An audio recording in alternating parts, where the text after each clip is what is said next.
Nashville, Tennessee, it's Electric Gold! What beer y'all drinking tonight, boys? Electric Gold, hear the speakers explode. 3 mics, 1 couch, fresh beer so cold. Hot chicken taste, yeah, we season it bold. Oh, hell yeah, it's Electric Gold! Come on, you boys in gold. My fellow Americans, and anyone else who might be listening, welcome to the Electric Gold Podcast. I'm Ryan, and I'm here with John and Evan. This is normally a Nashville soccer podcast, but we are in the throes of the 2026 World Cup tournament here in North America, and so we're excited to be talking about it. And guys, what a lovely week. U.S. is looking good right now. Not just the team, but the country is looking great. The whole country. How are you boys doing today? Happy Father's Day, by the way. We're recording on Father's Day. Happy Father's Day to all of us. Happy Father's Day to you as well, buddy. Yeah, I'm doing fantastic. I have got the fever. World Cup fever is in full effect. I am in the throes of sickness here. How do you do it? Do you starve a fever? Do you feed a fever? I forget the saying. I'm feeding this motherfucker. Right on. Evan, how are you doing today? Oh man, boys, I'm doing great. Happy Father's Day. So happy to be with you.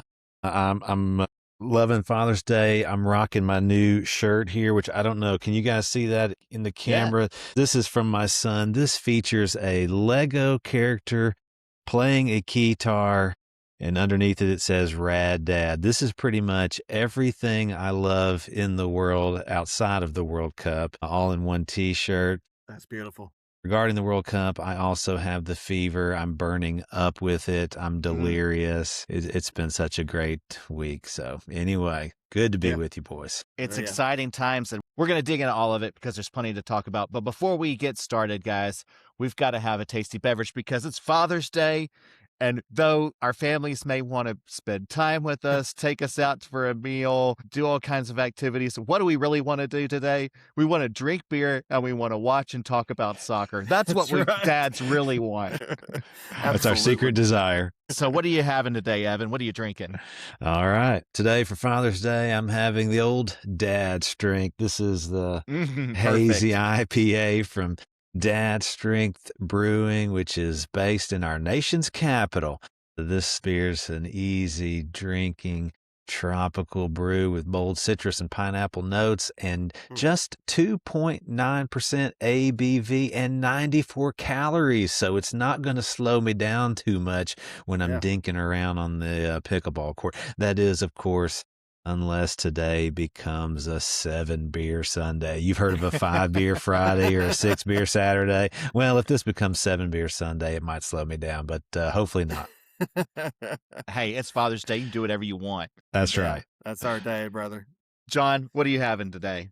Guys, I am drinking a beauty of a beer. This is a Augustiner Edelstoff. It's a German beer.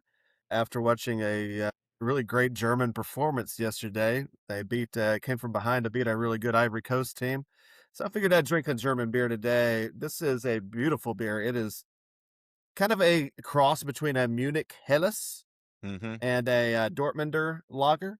So it's a slightly stronger, more expressive version of a standard Helles lager. And this is brewed strictly in accordance with the Reinheitsgebot. So it only uses water, barley malt, and hops. Yes. And if you don't know what Reinheitsgebot means, it means the German purity law. And when you start talking about Germans and purity, not great images come to mind, I know. But when it comes to beer, it's a good rule. Okay, gotcha. Stick in that lane and you're good. All right. Well, guys, I'm doing sort of a greatest hits tour of old beers from our podcast because I still have some around that I need to drink. And so I am bringing out the Patches Sour Ale. I don't know if you remember this, guys. This is a sour ale with sour gummy candy flavors in it. Nice. And it's like a bright red color. It includes yellow number 5. It might include red number 5, which I think is illegal now. And it's brewed by the Prairie Artisan Ales Brewery in Oklahoma City. Fun fact, this sounds like a really great place to visit and drink because in addition to the many different beers that they produce that you can try there, they also have a coffee shop. They have their own brand of coffee called Prelude Coffee that you can try. And they have pho from Hot Chopsticks there on site as well. Ooh. But that's not all because you can also play pickleball at their brewery, Evan.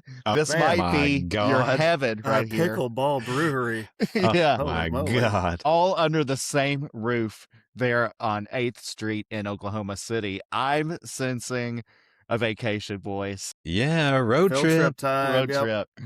So anyway, here we are drinking beer on Father's Day, talking about soccer. I couldn't think of anything better. Cheers to you, boys. Cheers, boys. Cheers, boys. Okay, let's kick things off with a week in review.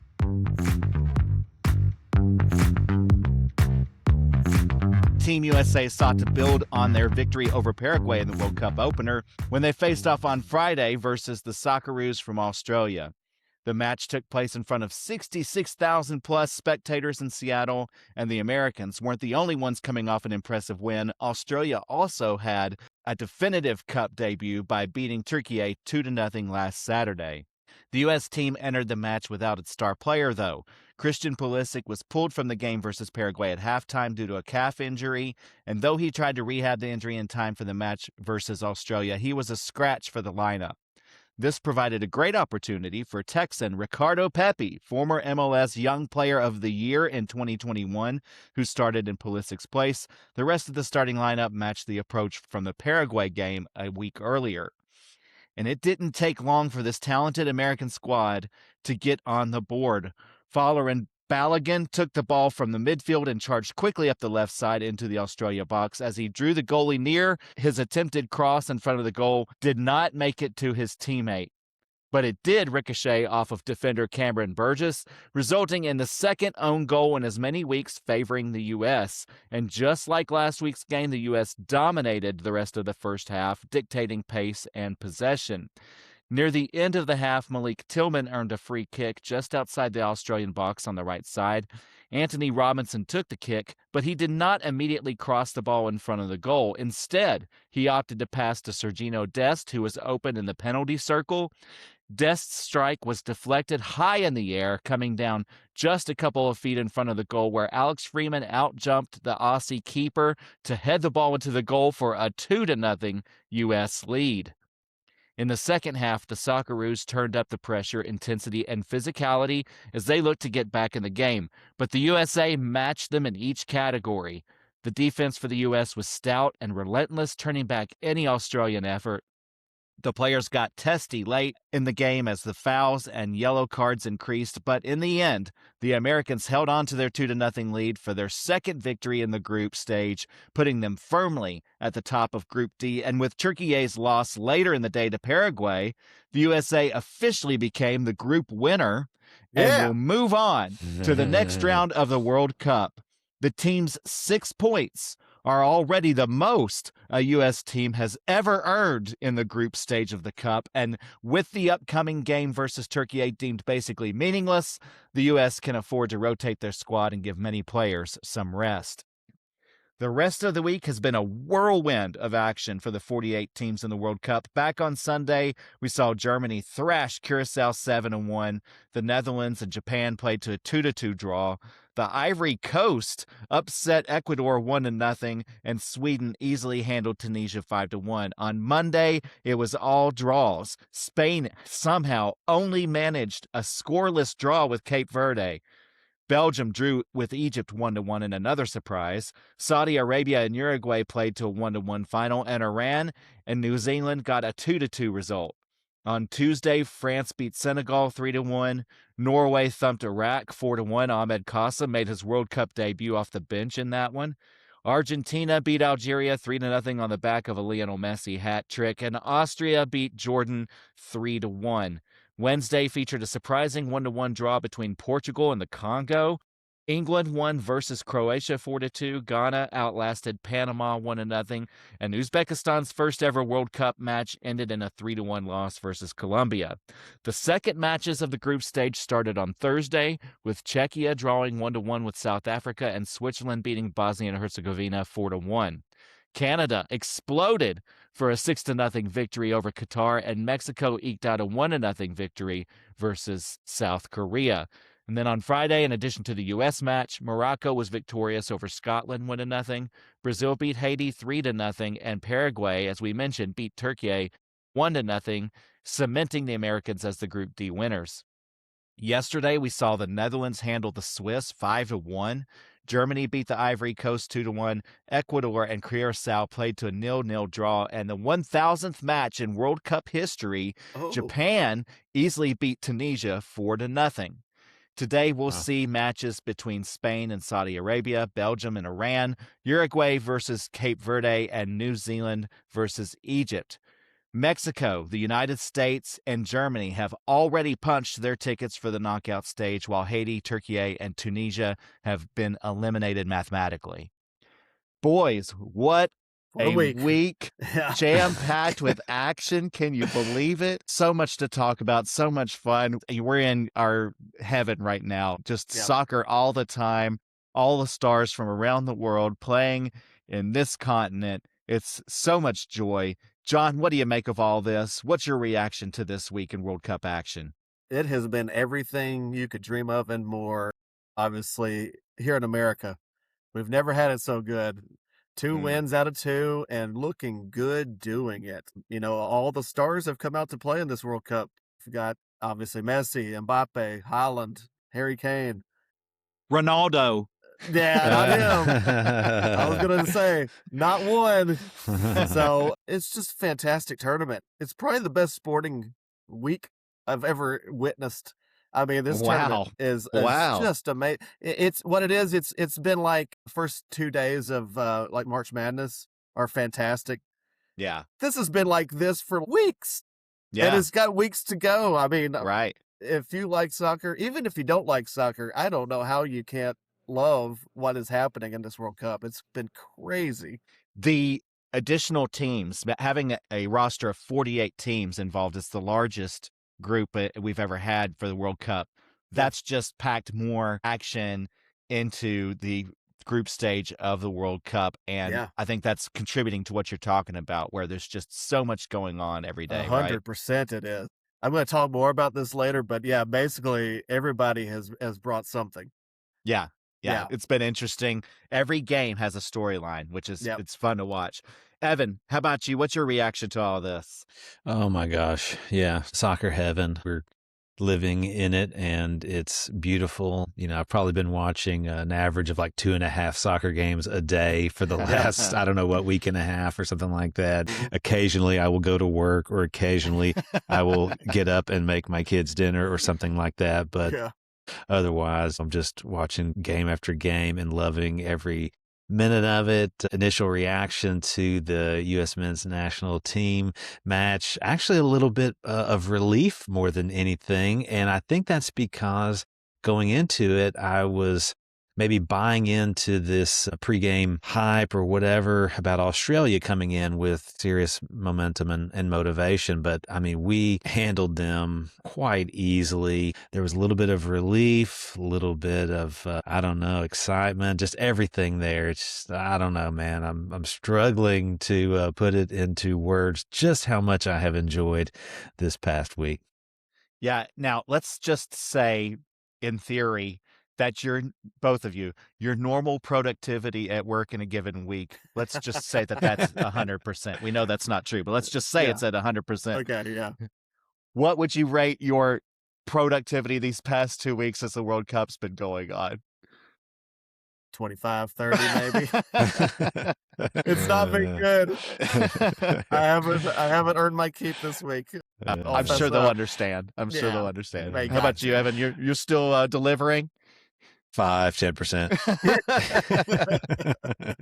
Fair enough. I think it's completely reasonable, and I'm sure that your employers will understand. Yes. All right, let's move on. We've got a lot of great things to talk about. Again, it was a great week for the United States. Our team has secured its position in the next round. They have looked really good doing it.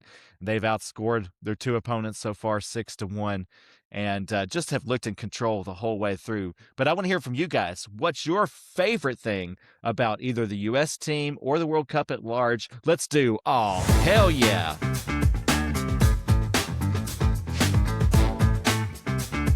John, we will start with you. What's your all hell yeah moment for the past week? Alex Freeman, guys. What a story this dude is. 2 years ago, he was playing for Orlando City B in MLS Next Pro. Wow. And now he is a World Cup goal scorer. I mean, it's not entirely underdog story because he is the son of Green Bay Packer Super Bowl winner and legend Antonio Freeman. So he comes from an athletic background, but he chose soccer, and boy, we are reaping the benefits. This guy last year had a breakthrough, like in 25, with Orlando City, and it earned him a move. He moved to Villarreal in the Spanish La Liga in January. Bit of a risky move because, he was starting to break into the American team, and I think a lot of the thought was that him playing constantly in front of America might be better for him than going and playing for a really good Spanish team where he might not play every week. But he went ahead and did it, and he played well with Villarreal by all accounts. And now he is playing great for the U.S. He's proven Pochettino right to put his faith in him. He's playing on the right side of that hybrid 3-4-3 that we are playing, where normally he plays just a right back with Villarreal and with Orlando. He's a goal-scoring threat from back there. He scored, I think, 5 or 6 goals with Orlando last year, and you saw him this week bury that header. So, yeah. Oh, hell yeah. Alex Freeman, what a week. Well deserved. I've noticed, and you guys correct me if you think I'm wrong, but the style of play that Pochettino's putting out on the field, very BJ Callahan-like, moving those wingbacks high up the field and basically getting them involved in the offense. Yeah. And so you saw Freeman score. You've seen Anthony Robinson be a catalyst for offensive strikes on the left side. And Dest too on the right. Yeah, Dest as well. This reminds me so much of Nashville SC. I mean, Callahan's style. Am I wrong? Oh, no, not at all. And I got to give a lot of credit to Pochettino. I thought You he have not wasn't been that his I thought he biggest wasn't that great. supporter. He obviously was coach of Tottenham, like in their best spell for ages, but he didn't win any trophies. He had kind of iffy stints with PSG and Chelsea, but he has proven himself a really, really good national team coach. And national team soccer is a completely different beast from club soccer. You've kind of just got to adapt with the players that you've got. You can't go out and buy a new player, right? So he's proven very adaptable, especially this Australia game. Obviously, Pulisic couldn't go, so he sticks Pepe in. Moves Balogun a little bit to the left, and that's what creates that first goal. Balogun basically doing the same thing that Pulisic was doing in that first game. Yeah. So, yeah, all props. Pochettino's proven it on the big stage. The flexibility that this team is displaying is really nice as well. I mean, I think that's going to work in their favor as we get deeper in the tournament. Evan, do you have any all hell yes? I do, but I would like to just tack a little bit onto that because this Freeman story is such a huge part of the success that we're having right now. Because he has proven himself to be so solid at right back, like you said, Ryan, that gives us the flexibility to push Dest up, in particular, up the right side, which is massive. I mean, we all know Serginho Dest, wishes he was a number 9, and he's got the skills and the goal scoring ability to do it, just probably not big enough. But this allows him to get up there, and this gives us so much more potency in offense, especially since the fact that we're stronger typically on the left side with Pulisic especially, but with Dest being able to push up the right side, we're almost as dangerous over there. So anyway, that's such a huge thing. One more thing, since you both have mentioned Dest and Pochettino, listen to this quote from Poch about Freeman. He says, "He's so humble. He wants to learn. He always listens. He's a player that you really enjoy being with him. not only coaching, but being with him. He's a lovely guy, and he's an amazing player. And you could see that joy in the celebration, right, on his face, but also on all his teammates' faces. And, I mean, that chemistry and that joy that they're playing with is going to take them far. So anyway, okay, I digress. All right. I'll give my all hell yeah to Flo Balogun. He was fantastic again in this second match against Australia. Obviously, he forced that own goal early in the match, and that put Australia in a position where they had to try to come out and counter and score a goal much sooner than they probably would have wanted to. They wanted to probably just park the bus and hope to maybe get a counter, but then they had to come on out. I loved that play so much because Flo just absolutely smoked that right back, almost like Christian would have done had he been there, right? It was very Pulisic-like, but he smokes this guy, rounds the corner, and puts a great pass into the box. Now, I think he was probably passing that for Pepe. Looks like Pepe might have overran that ball, had the defender not gone ahead and put it in for us. But regardless, guess who was going to be there? Dest. If you watch that replay, it looks like Pepe might have overran that ball, but had the defender not clipped it in, it was going to hit Dest, and Dest was going to almost certainly bury that one. So just a fantastic play all around by Flo, a great game by him. Also, a really good dude. Did you guys notice there towards the end of the game when the referee went down with a cramp? Flo was one of the guys who came over and helped stretch him out. How do you not love this guy? So anyway, oh, hell yeah. Folarin Balogun, our new star striker. Man, I just can't wait to see what else he does in this tournament. Yeah, great choice there. He has been our star so far, and I'm so excited to see what might happen next. Guys, when's the last time, see if you know, when's the last time the U.S. won multiple games in the group stage of the World Cup? I think in the group stage, the answer, if I'm not mistaken, is never. I think we've only won 2 in a row before in 1930 before a group stage. Is that right? Yeah, in the group stage, I was going to say 1930 is the last time.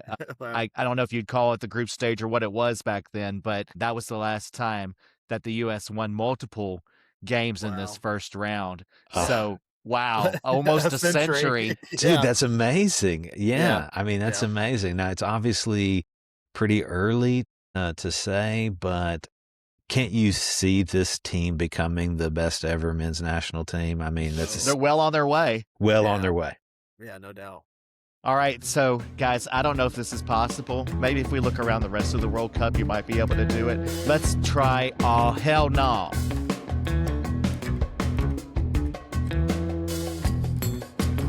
And Evan, we will start with you for this one. Do you have an all hell no for us?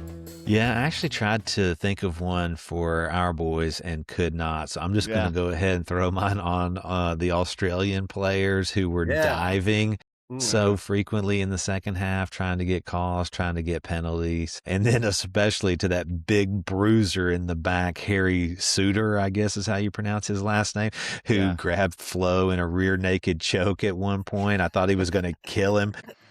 And then maybe barbecue him up and eat him. I don't know. But that guy, man, he was getting crazy there for a second. And I was getting a little bit nervous. So all hell no. Harry Suter and the other Australians who started to play a little bit dirty. I think that broadcaster likened it to playing Australian rules football. That's what it looked like. Yeah, absolutely did. John, did you have an all hell no for us? Well, my all hell no is coming in the future. Why do we have to play this game against Turkey? Yeah. It means absolutely nothing to either team now. We are already first. Turkey are going to be last in the group. We could lose by 100 to them, and this will still be the case. Right. So why do we got to play? Obviously, you can't just cancel games or whatever, but I kind of wish that you could just declare, just go 0-0. Turkey can fly on home because they didn't bother showing up. I don't know. Oh, hell no. We have to play this game. Now that we have the momentum of the country, all Americans all over are discovering how much they love this team, how much they love the World Cup. And now you guys get to watch Joe Scally and Max Arfston. I am happy for these guys that they will get a game, be able to tell their grandkids that they played in the World Cup. And so it is nice. And it will be nice. Hopefully Pulisic is healthy and maybe gets 30 minutes just to kind of warm up for the round of 32 game. So there's good stuff to be had. But yeah, all hell no. Stupid FIFA rules. We had to play this stupid game. Where's the game being played? It's do you know? in LA. Yeah. I was going to suggest this might be an affordable ticket. If for anyone who wants to go to a World Cup game, you might be able to get a scout ticket. I don't think people have figured out necessarily the rules yet and figured out entirely that this is going to be a pointless game. So yeah, I think it's going to be packed. It'll be great for social media influencers. How about that? Yes. People, all the celebrities up in the stands will be looking at doing Instagram on their phones or whatever. I'll definitely tune in for all the celebrity shots for sure. Yeah. Guys, we did this last week and had a lot of fun doing it. So let's do it again. Today, we are recording on June the 21st. And of course, the World Cup takes place every 4 years in the summertime. So there's always some incredible history that's happening on these dates. So we wanted to look back at this day in World Cup history. June 21st of any World Cup. What did you pick out as the day that you wanted to highlight? John? June 21st, 2002 was a great day of soccer. Not necessarily so for American fans, but we'll get to that. There were two quarterfinals that happened on this day. The first game featured England, who thought that they might be taking football home finally. They had been playing well, had beaten Argentina in the group stage, but they went up against the Brazil team, and what a Brazil team this was. This was a team with Ronaldo, the original Ronaldo, the real Ronaldo. Yeah. Not only him, Rivaldo, Ronaldinho, you name it. This team was loaded. It was a great game. England came out and got the early goal, 23rd minute, and looked pretty good for a while. But right before halftime, Rivaldo pulled it back to 1-1. And then in the second half came one of the most ridiculous goals you will ever see. Ronaldinho, the legend, the god of fun soccer, one of my favorite players of all time, had a free kick from about 40 yards out. England were expecting a cross. Ronaldinho doesn't do what you expect him to do. Instead, he chips England keeper David Seaman into the far corner for a 2-1 win, which they would hold on to. And Brazil ended up winning that World Cup. That goal in particular led to my favorite dirty joke ever.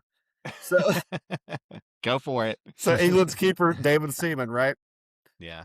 Keep that in mind. Okay, what do Ronaldinho and an elephant have in common? I don't know what. They can both lob Seaman over 40 yards.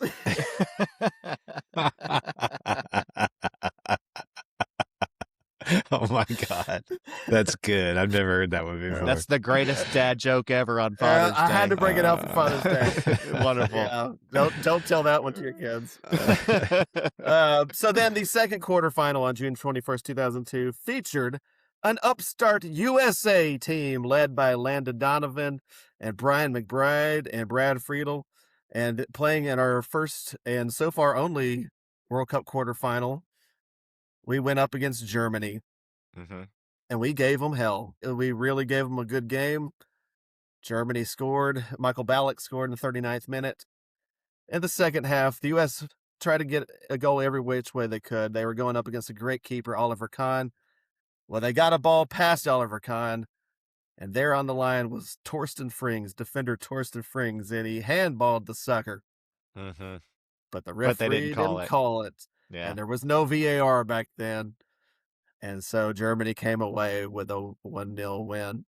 Sad, because if the U.S. had managed to beat them in that game, they would have gone up against the South Korea team in the semifinal, which they had already played them in the group stage and had a 1-1 tie. So that team might have made a World Cup final. Wow. If they had called that handball. I don't even know how different history might have been if the United States had played in a World Cup final back in 2002. It is what it is, and that's how history goes. Can't believe the Germans would cheat to win. Yeah, Can you? imagine? Can you imagine the Germans cheating and getting away with it? Yeah, no kidding. Well, that was a great selection, 2002. We'll never forget that one. But Evan, do you have a June 21st date in World Cup history that you want to select?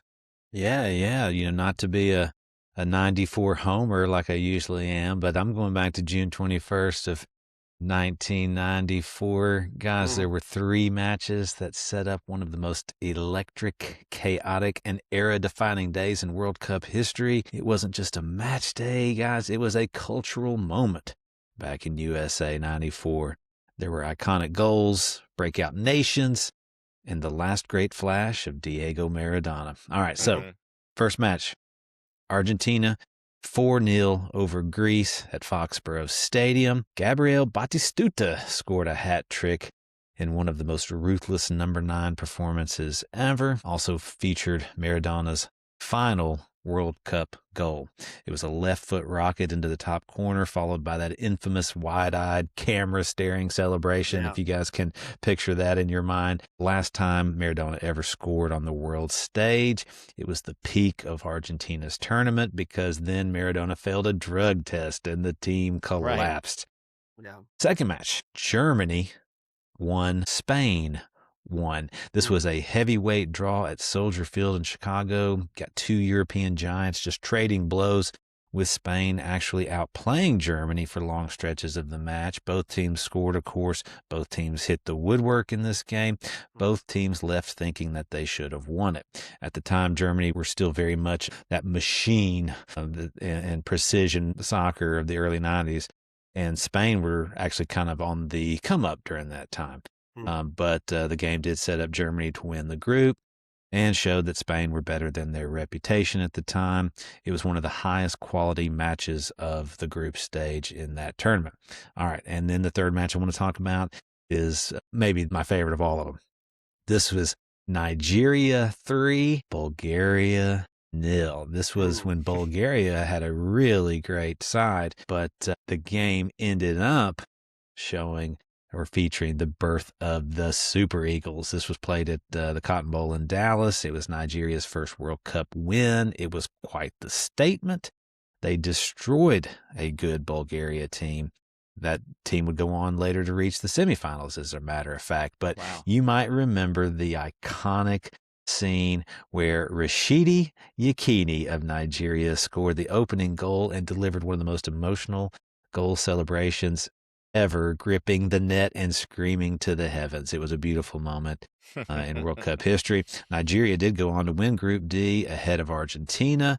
And, of course, this victory marked the arrival of African soccer as a global force. To this day, this remains one of the most beloved performances in African World Cup history. It was a beautiful day of soccer back in 1994, one of the very best days of that tournament.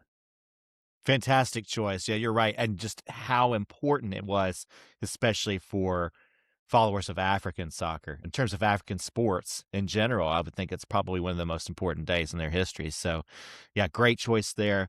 That was your day in World Cup history. Thank you, guys. Wonderful selections there. I have no notes. You did a great job. All right, let's move on, guys.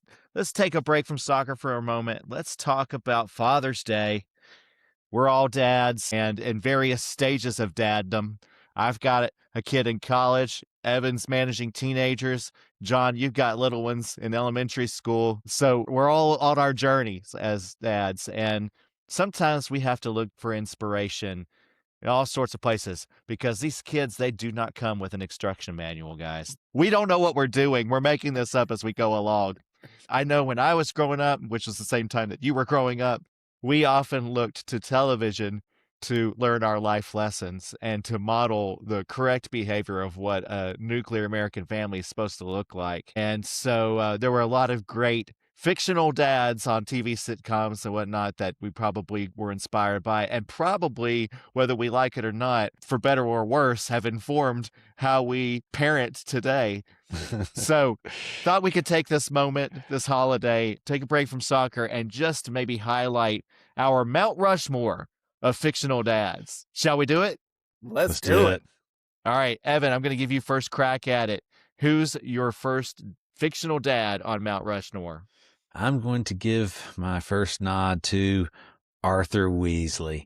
Guys, who wouldn't want to be a member of the Weasley family from Harry Potter?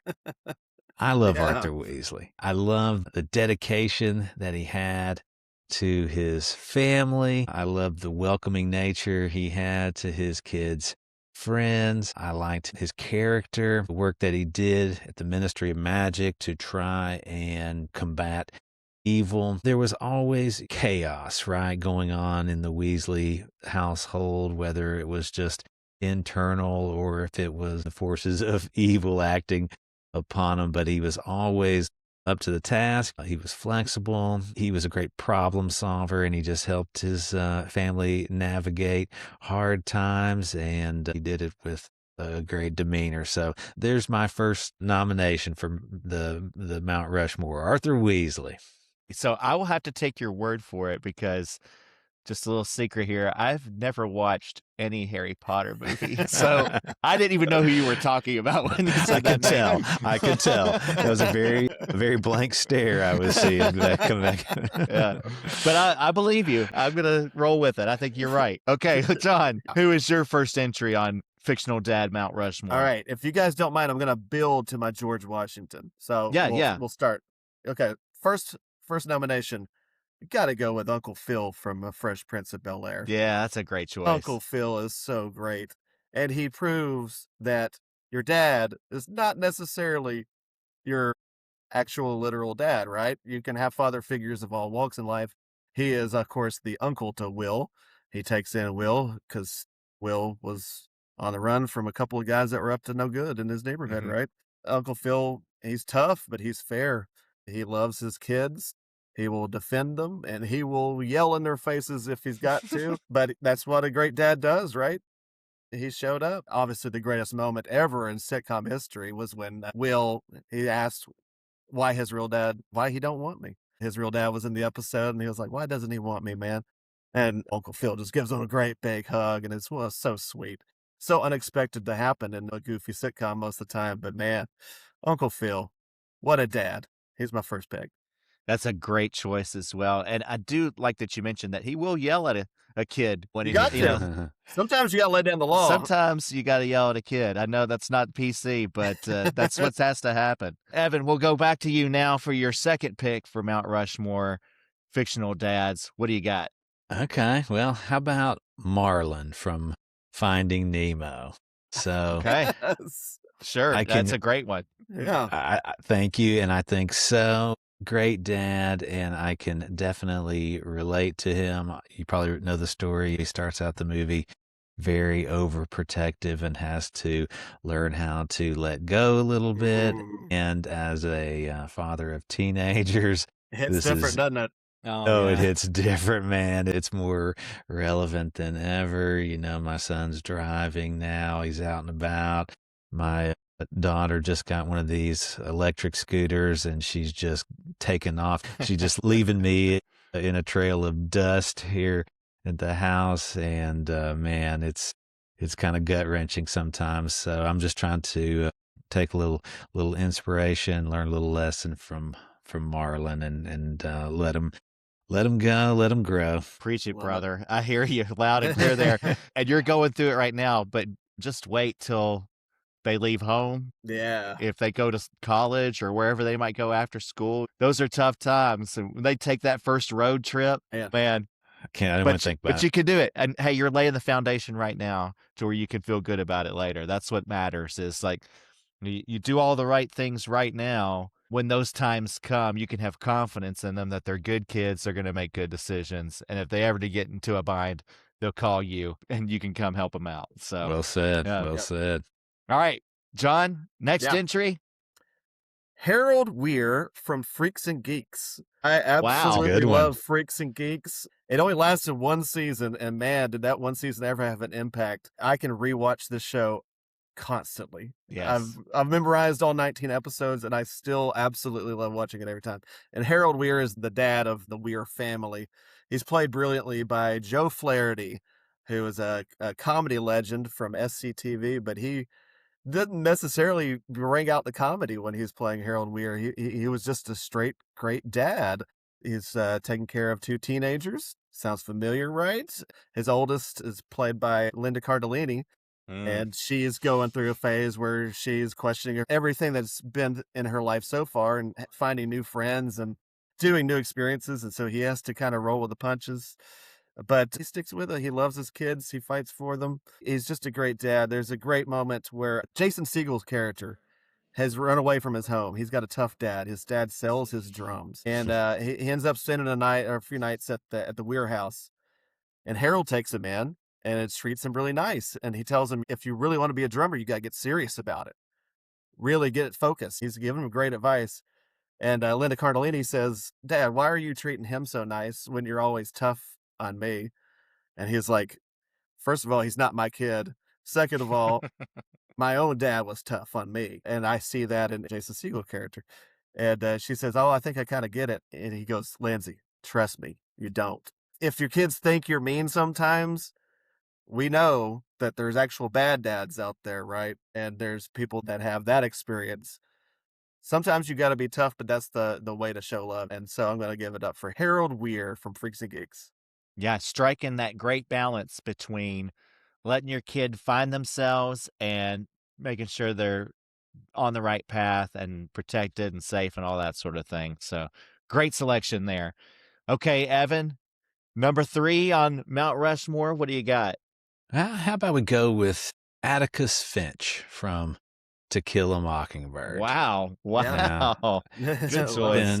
Thank you. It's been a long time since I read the book. I'm not even sure if I've ever seen the whole movie. Maybe I have, but anyway, I do recall that Atticus Finch is kind of the model of wisdom and compassion and integrity, and he instills these principles in Scout, and he leads by example, which you know this as a son, right? And you learn this, or it's reinforced as a father, which is that you can talk to your kids all day, right? You can tell them the way to act, the way to go about things, but over time, they're clearly going to remember more of the example that you set for them, how you lived your life. That's what they're going to really internalize and what's really going to guide them in the future. So that's why I think Atticus Finch is one of the best fictional dads. What a sophisticated selection, Yeah. Evan. I'm impressed. John, do you have any sort of highbrow selection like that for your third choice? I absolutely do. Okay. I've got Bandit Healer from Bluey. Perfect. So I've got a 7-year-old. So in my house, Bluey reigns supreme with good cause, because anybody with a kid, probably under the age of 8 or 9, knows and loves Bluey. Mm-hmm. Bluey is awesome. I go to birthday parties of my 7-year-old, like his friends or whatever. You're meeting these parents. You don't really know what to talk about with other parents. Start talking about Bluey, and all of them will be like, oh, here's my favorite episode. Here's my favorite episode. Because actually Bluey, if you don't know, because if you don't have younger kids, you don't know, is not really about the kids. It's about the parents. And so Bandit Healer is my spirit animal. I have never met a fictional character that is more like me. Wow. He grew up in the 80s. And there's a famous episode where he's remembering things from his childhood and like how mean he and his brothers were to each other. They would ride their bikes without helmets. And his kids keep asking, why were you so mean? And his answer is just, it was the 80s. And he just keeps saying it. It's just how you were back then. Yeah. You just got through it. But Bandit is also a great, great dad. My favorite episode of it, there's an episode, he's got 2 little kids. He's with 2 little girls waiting for a Chinese takeout. There's some kind of hold up, so they're sitting there waiting and waiting forever, and his kids are acting up. They're bored. They're running all over the place. They're turning on water faucets. They're splashing in the street. They're making a big mess, and he's losing his mind, right? He's just absolutely losing his mind. He's like, oh my God, I got to get my food. I want to get home. I want to get out of here. Finally, they bring out his food. The kids make a big mess and spill all the food. He thinks he's almost about to lose his mind, and then he reads the fortune cookie. And the fortune cookie tells him, flowers may bloom again, but a person never has a chance to be young again. And then the kids say, what does that mean? And he says, it means turn on the water faucet, make a big mess, live it up. crazy. You know, yeah, sometimes you forget how to be young when you've got youngsters yourself, but you got to remember, sometimes you just got to be one of them. So hell yeah, Bandit Healer. I love him. Wow, what a great lesson. That's Yeah. a good one. I've never watched Bluey either, but it sounds great. You should, man. Everybody should. Okay, Evan, final choice for your Mount Rushmore. Make it a good one. What do you got? Okay, yeah, another really sophisticated choice here. What could be kind of like my spirit animal as a dad, or spirit character as a dad, and that's going to go to Homer Simpson. Oh, wow.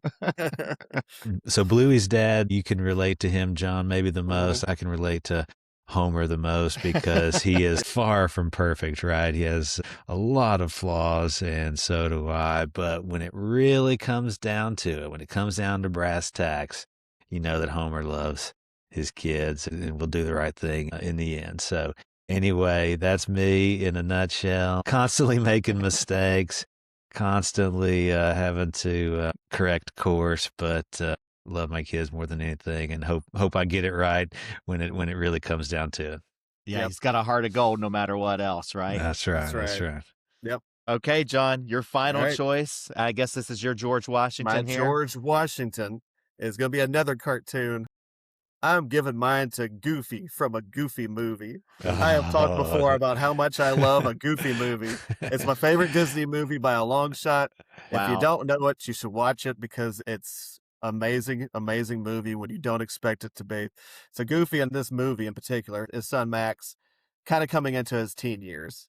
And Max doesn't want so much to have to do with his dad anymore. He's kind of embarrassed of his dad because his dad is freaking goofy, right? Yeah. How can you not be embarrassed of him? So, Right. Max is coming in. He's into his music. He's into skateboarding. He's into girls, all this stuff. He doesn't want to hang out with his dad anymore. And his dad is kind of scared that he might run into a bad crowd, right? His idea is to take him on a cross-country fishing trip, which is something that Goofy did with his dad, apparently. And so Max is just miserable the whole time. He doesn't want to be here. He wants to be at home with his friends, with his girlfriend. And Max just keeps getting madder and madder and madder at him. At one point, he screams, "I'm not your little boy anymore, Dad. I've grown up. I've got my own life now." And Goofy says, "I know that. I just want to be a part of it." It hits, right? It does. Goofy, of So all hard. people, comes with the most emotional line you can ever possibly think of. And later on in the movie, there is a thing about Hi Dad soup. He's remembering when he used to have alphabet soup for Max, and Max used to make little messages, and he'd write like "Hi Dad," so they called it Hi Dad soup. And so it's a big emotional moment too, like remembering that. Wow. And looky here, Evan showed off the shirt that he got from his kids.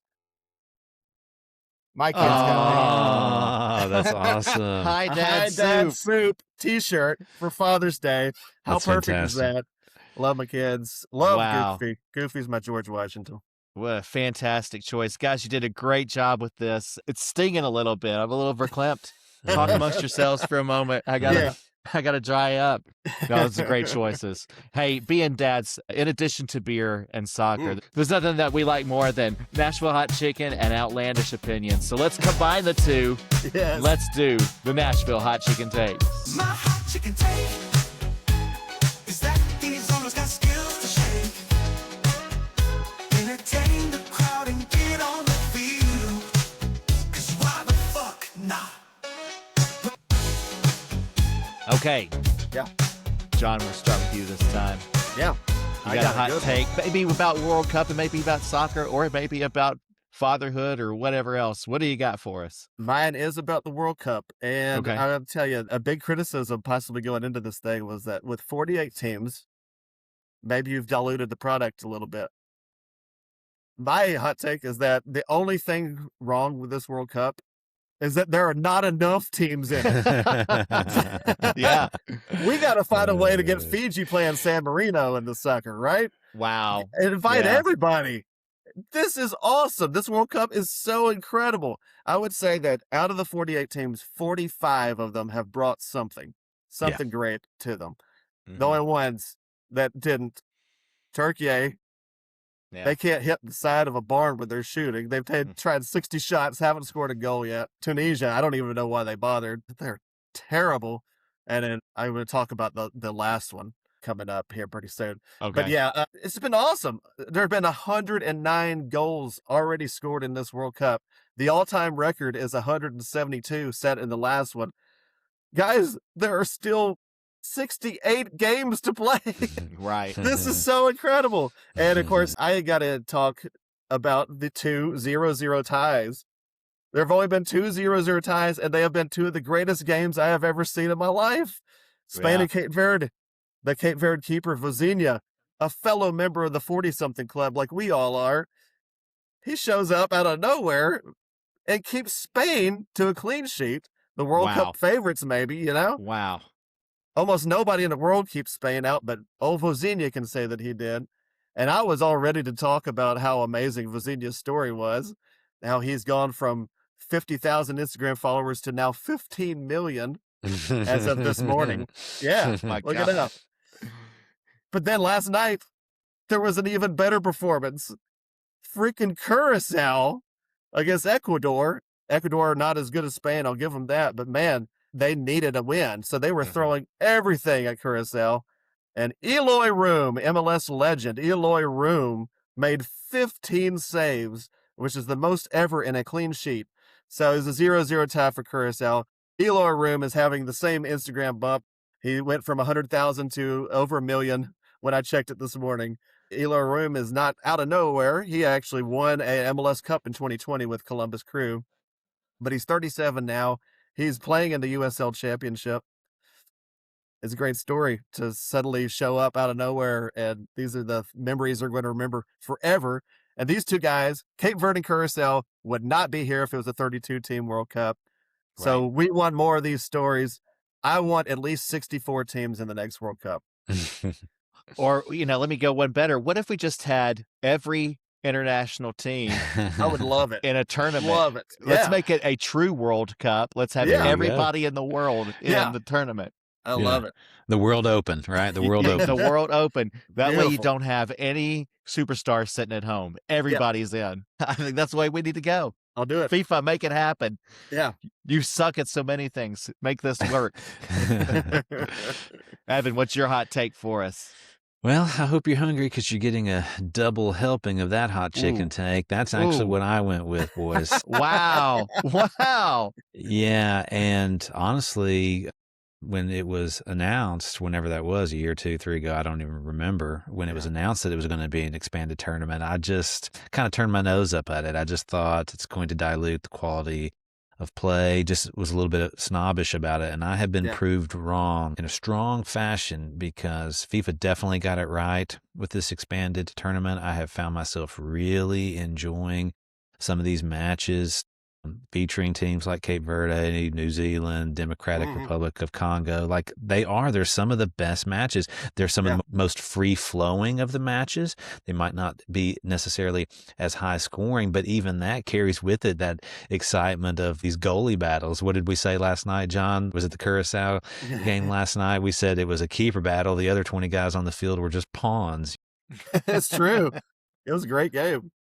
So sometimes the quality of the play on the field can really surprise you. The stadiums have been relatively full in these matches, and you can't help but just love the fans and the happiness that they have just being able to participate in the World Cup. Was it the Cape Verde play yesterday? Curacao. What was the team? It was one of those 2 teams, but regardless, I believe it was yesterday. It might have been the day before. But anyway, it was a big performance by them. And after the game, they showed one of the fans. He had painted at least his entire face and head blue, but he was crying. He was completely blue, but you had tears coming down, streaking his painted face. And it was awesome. I mean, I just loved it so much. They're getting to watch their guys play at this level, share the field with some superstars, maybe every once in a while see their team score a goal, get a result in a match. And it's just beautiful to watch. It was definitely the right decision. And I give FIFA all the credit for this. This was a great move. Yeah. Well, you've got 2 solid arguments for continuing that expansion then, FIFA. I hope you're listening because this is exciting. We're enjoying it. It's an easy call, FIFA. Just blow the sucker up. More soccer equals better overall experience. That's an easy one.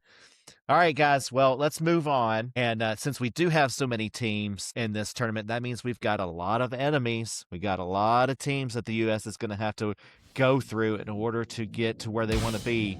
And that means that we've got to watch them closely. In fact, we've got to keep our enemies closer.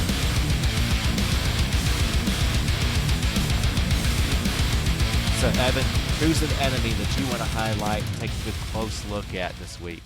Okay, I'm going to briefly cover two, actually, if you will indulge me, and that's Bosnia Herzegovina and Qatar. And the reason why is because according to the leading tournament odds calculations, the winner of this match is overwhelmingly likely to face us in the round of 32. Okay. So first, let's talk about Bosnia. These big guys took a point from another host country in Canada to begin the tournament before falling to Switzerland in their second game when a red card forced them to finish the match with 10 men. Now, they may not be the fastest team in the tournament or have big stars, but they are the favorites to beat Qatar and could give us some trouble on set pieces. Other side of the coin in this matchup is, of course, Qatar. If they can beat Bosnia, then they would be the ones making it through the group phase to take us on in Santa Clara on July the 1st. And although they are coming off an embarrassing 6-0 defeat to the Canadians, they did show some prowess in the opening game against Switzerland, where they stole a draw late in the contest. Both Bosnia and Qatar need a victory in this final game to make it through, and a tie would effectively eliminate both of them from the tournament. So in that event, we'd be likely to face a team like Ecuador. And if you watched the Ecuadorian match last night, you would see that they have no hope of scoring a goal this year. So maybe we should root for a tie between Bosnia and Qatar. I don't know. But anyway, those are the enemies that I'm keeping a close eye on. Yeah, those are good choices. I'm kind of crossing my fingers for Qatar. If they're going to allow 6 goals in a game, I'm looking forward to that. But you're right, Ecuador has not been impressive so far. The U.S. is sitting pretty right now, and I don't want to get too cocky. I don't want to get ahead of ourselves, but we're going to get to play the third-place team of one of these other groups. So that's going to put us in a prime position to get even further in this tournament. But, John, who's an enemy that you're looking at closely? I'll look at a frenemy. It's going to be our co-host and neighbors to the North, Canada, the team that put that whooping on Qatar. That was an embarrassing game to watch, to witness in front of the whole world. I said that 45 of the 48 teams have shown up. Qatar should not be here. They don't know how to play soccer at all. I know they got a 1-1 tie with Switzerland. I watched that game. Switzerland were just incompetent. They just could not put the ball in the goal. And then they fell asleep at the very end, and Qatar managed to score a goal. But we saw in that Canada game, Canada, here's some stats. 97 touches in the Qatari box to 1 touch Qatar had in the Canada. I guarantee the 3 of us could have found 8 other dudes and put a better game against Canada than Qatar did. Wow. But I want to highlight 2 former boys in gold that both play for Canada. Of course, Alistair Johnston has gone on to a great career. Has been the captain of Scottish legend Celtic FC, played in the Champions League. He was involved in 2 goals in the first half. And then our boy Jacob Schaffelberg, the old Canadian goose, came in the second half. Of course, it was a runaway by then, but he got his name in the ring too. He had a good shot. It was probably going off target, and it ended up going in off the Qatar defender. I thought they should have given him the goal, and I was all celebrating, but they ended up crediting as an own goal to the Qatar guy. Just give it to Schaffelberg. Come on, he made the goal happen. So 2 former boys in gold doing fantastic stuff on the world stage. I was very excited. Canada, they're a host, and they struggled a little bit out of the gate in the first game, but they really got it together by the end against Bosnia. So, yeah, Canada, I don't count them out. They go up against Switzerland for the final group game. They need to win or tie to keep playing in Canada, which is a key. Having that home crowd behind you is so big. Otherwise, if they finish second in the group, they will still advance, but they'll be playing in the United States. So they wouldn't have that big home field advantage. So I'm pulling for Canada. I hope they pull it out against the Swiss, and I hope they stay I want these home teams to go as far as they can. I would love for all three of us to face each other in the Final Four, make it an all North America battle. But That'd be incredible. I really enjoyed watching Canada. It's unfortunate that Ismail Kone will not be a part of the tournament because obviously he had a disastrous leg break. I don't think the Qatar guy was doing it on purpose.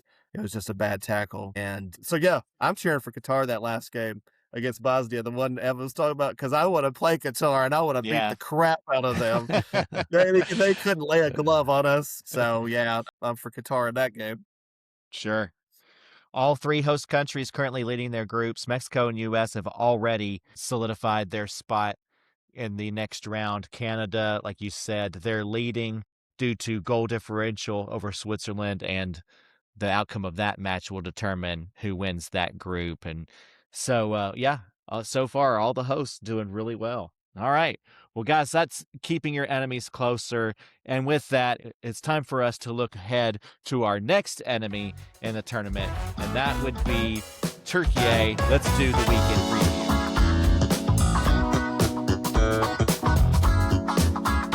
With their fates already secured, the upcoming game between the USA and Turkiye have absolutely zero impact for either team. Turkiye is already eliminated from advancing, and the USA has already won Group D and solidified that they will move on to the round of 32 in the World Cup. This is the rare dead rubber game that will likely feature a heavily rotated U.S. squad, affording several players a break and avoiding yellow card accumulation.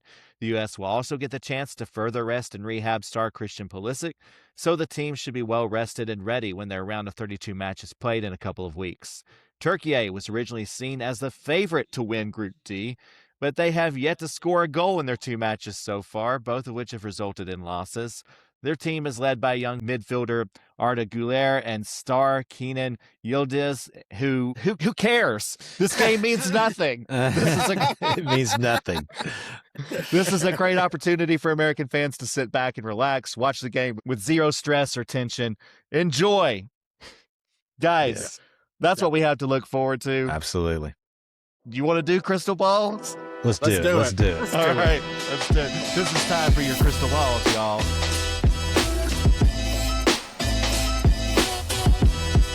All right, Evan, in this completely meaningless game, look into your crystal ball and tell us what's going to happen. All right, let me gaze deeply into it, see if I can find any meaning within what I see as the image materializes. Boys, I see Los Angeles with a little chip on their shoulder because after the Seattle game, those commentators were giving Seattle so much love and saying how great they brought it compared to Los Angeles. Guys, I think both cities did a fantastic job. Both groups of fans did an incredible job. I think the regular or long time U.S. men's national team fan will understand that this game is essentially meaningless other than giving the opportunity to sit guys with yellow cards, give, Pulley an extra week to rest, whatever. But this being a home World Cup, everything is different because you got so much more excitement, so much more mainstream media coverage of the team and of the tournament. I think there's still going to be an incredible atmosphere in Los Angeles. And I do think the guys who do play on Thursday night are going to want to give it everything they've got in their moment. So I see in my crystal ball, boys, a 3-0 victory over Turkiye with goals from Ricardo Pepi, Gio Reyna, and Max Arfston, who, John, I can't believe you dissed him because, man, he's got some sweet moves over there on the left side. I actually do think he's going to put a bulge in the old onion bag for us, and that's what's going to happen. Fantastic. Yeah, that sounds like fun. And we'll see if LA can bring it. John, what does your crystal ball have to say? Almost identical. Evan and I are staring into the same balls tonight. 3-0 USA. These guys that maybe haven't seen them much of the field, they're going to be watching the starters dominate. They're like, we want to get a part of this too. Yeah. So, Gio Reyna and Pepe, that is right. They're both going to score. I think the third goal will come from Timothy Weah. I love watching that guy on the right side.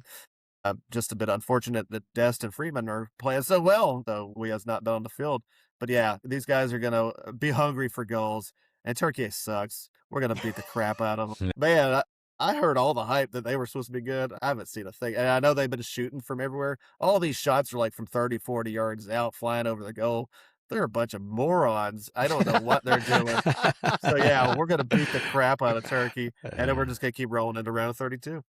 It will be history for sure if the U.S. sweeps the group stage. That's certainly never happened before. I mean, we're in uncharted territory already for this American team, so it's exciting times, and I'm looking forward to it. Even if the game is meaningless, I'm still going to be tuning in. I'm going to still watch these boys and see what they can do against this Turkey team. So we'll find out. Guys, we are wrapping up now. It's time to be done. It's time to finish off your beers. Before we go, John, real quick, how can people get in touch with us? Electric Gold NSC. We are on Instagram, YouTube, Facebook, X, formerly Twitter, Blue Sky. Look us up, follow us. Obviously, we're normally a Nashville SC podcast, but we're covering the USA for the whole World Cup, and we appreciate you. Yeah, absolutely. Thank you all for listening. If you're a new listener just joining us for the World Cup, thank you. If you're an old listener who has followed along the Nashville SC journey, thank you for sticking with us. We appreciate it. And until next time, make sure that you keep on cheering on this team. Keep on watching the U.S. Keep on tuning in. Keep on singing the Star-Spangled Banner. And keep on wearing the jerseys. And keep on saying it. Come on, you boys in red, white, and blue. Come on, you boys in red, white, and blue. Come on, you boys in red, white, and blue.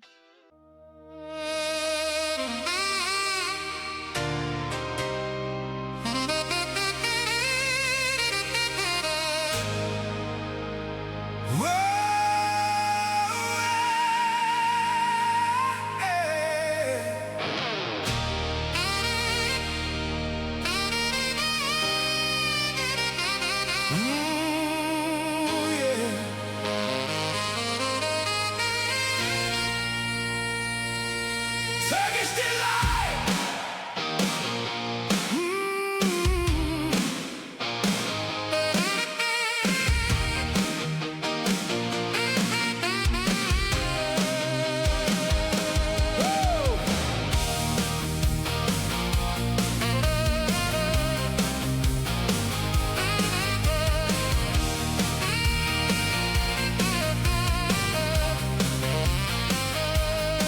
Well, the summer sun's burning on the interstate sky. Stars and stripes waving as the buses roll by. From Jersey Shore boardwalks to the California night, everybody's talking about a World Cup fight. Got the radio crackling, got the cooler packed tight. Got a red, white, and blue dream burning bright. The boys are lacing up, hear the crowd ignite.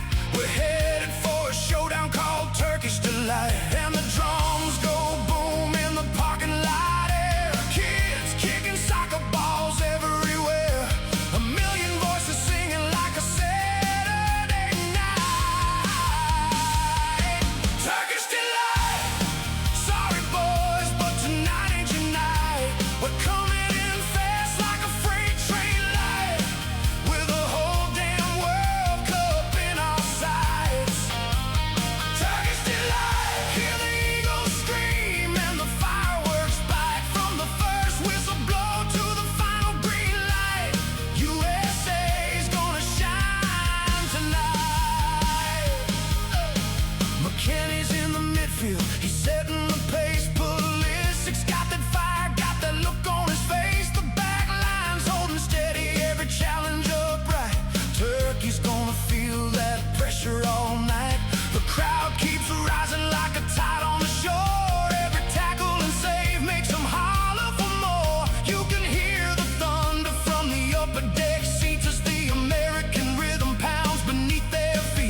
The crowd's one heartbeat, the field's one flame. 90 minutes from glory, and everybody knows your name. Whoa! Raise your scarves high. Whoa! Paint the whole sky.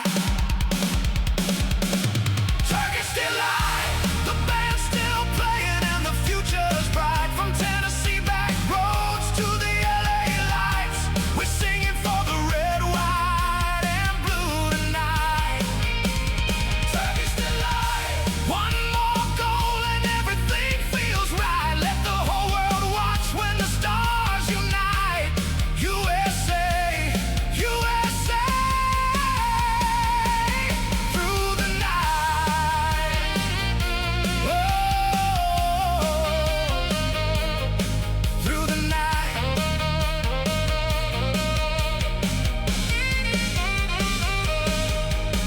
The crowd spills out into the midnight air, still singing those songs like they just don't care. And somewhere down the highway, beneath the neon light, they're still talking about Turkish delight.